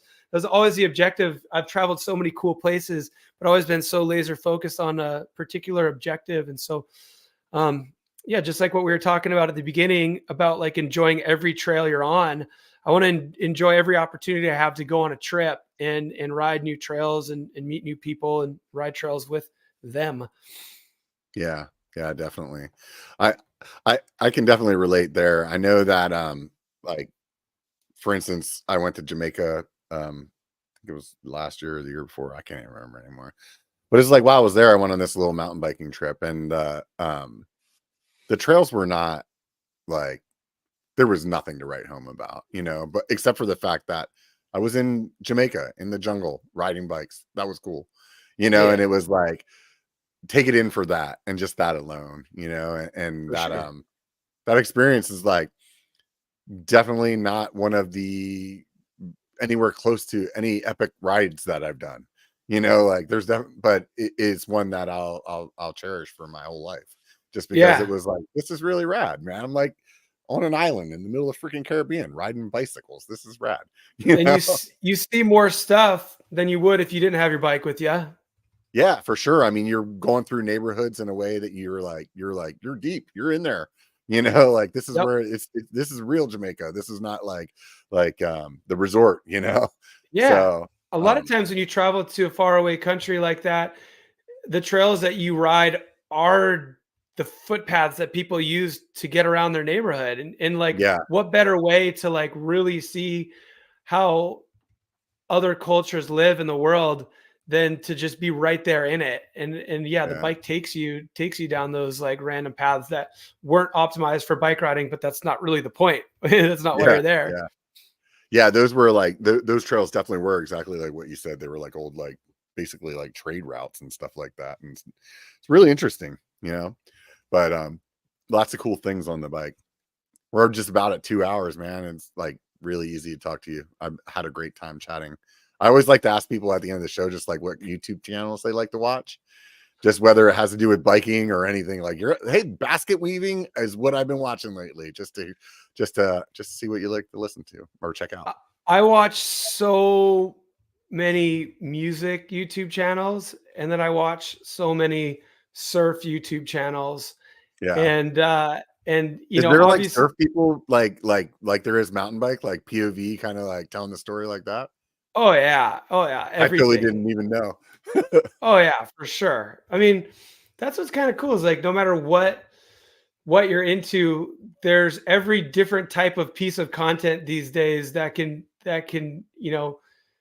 give you what you're looking for. It's like if we've got our Sam Pilgrim YouTube channel, surfing's got its Sam Pilgrim YouTube channel, and so does music. And if you've got like your Brandon Semenuk YouTube channel, well, surfing's got that as well. Right. And so I know I love watching mountain bike stuff, and I'm always gonna see it because I don't have to seek it out. Like it's in my day to day. Yeah. I'm gonna be exposed to it.